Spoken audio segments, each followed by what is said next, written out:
আসসালামু আলাইকুম, welcome to my cooking channel. আজকে তৈরি করব আলু পরোটা, যেটা আপনারা সকালে নাস্তায় তৈরি করতে পারেন বা বাচ্চাদের টিফিনে দিতে পারেন। তার জন্য আমি এখানে নিয়েছি 2 কাপ আটা, পরিমাণ মতো লবণ আর 2 টেবিল চা চামচ খাবার তেল। সব কিছু এবার একটা হ্যান্ড হুইস্ক দিয়ে মিশিয়ে দিচ্ছি।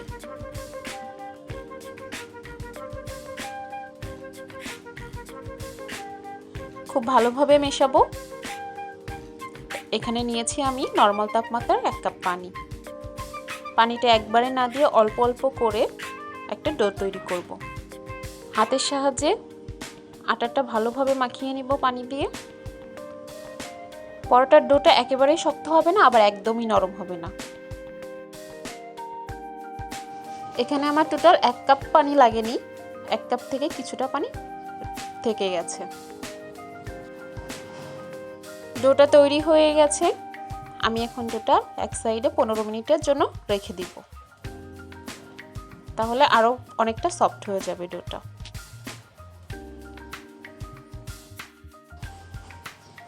আমি এখানে মিডিয়াম সাইজের 3টা আলু নিয়েছি সিদ্ধ করে।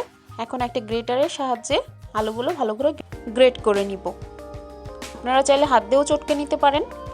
আলুর পুরটা তৈরি করব, তার জন্য আমি এখানে 2 টেবিল চা চামচ তেল নিয়েছি, সাথে পেঁয়াজ কুচি নিয়েছি।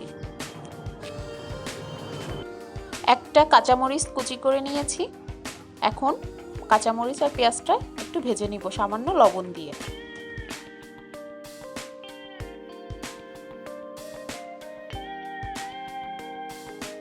পেঁয়াজ নরম হয়ে আসলে আমি এখানে 1 চা চামচ আদা রসুন পেস্ট দিব। তারপর পেঁয়াজের সাথে ভালোভাবে ভেজে নিব। দিচ্ছি হলুদ গুঁড়া, জিরা গুঁড়া, ধনিয়া গুঁড়া। সবকিছু ভালোভাবে আবার কিছুটা সময় ভেজে নিব। তারপর গ্রেট করা আলুগুলো দিয়ে দিব। আলুর সাথে মশলাগুলো খুব ভালোভাবে মিশিয়ে নিব। মেশানো হয়ে গেলে এখানে আমি ধনিয়া পাতা কুচি আর কিছুটা স্পাইসি করার জন্য চিলি ফ্লেক্স দিয়েছি 1/2 চা চামচ।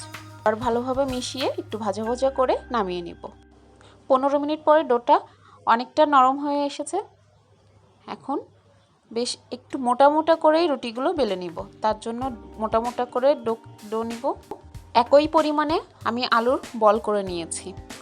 সবগুলো একপাশে রেখে দিব আর ডো দিয়ে রুটি বেলে নিব।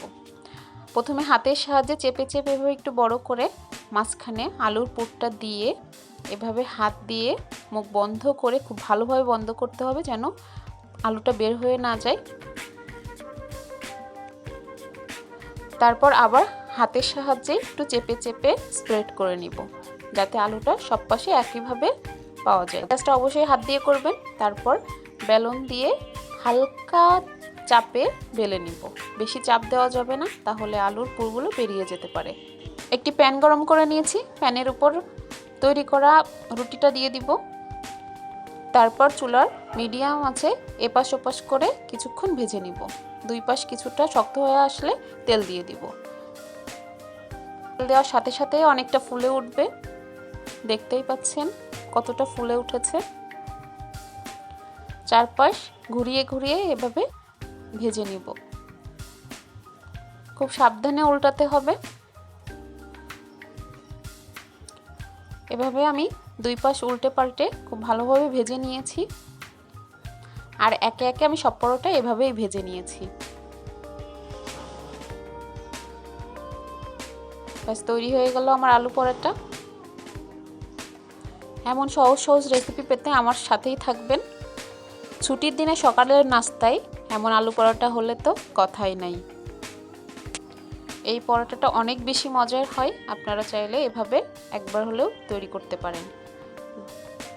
দেখেই বোঝা যাচ্ছে পরোটাগুলো কত লোভনীয় হয়েছে। সবাই আমার সাথেই থাকবেন। আল্লাহ হাফেজ।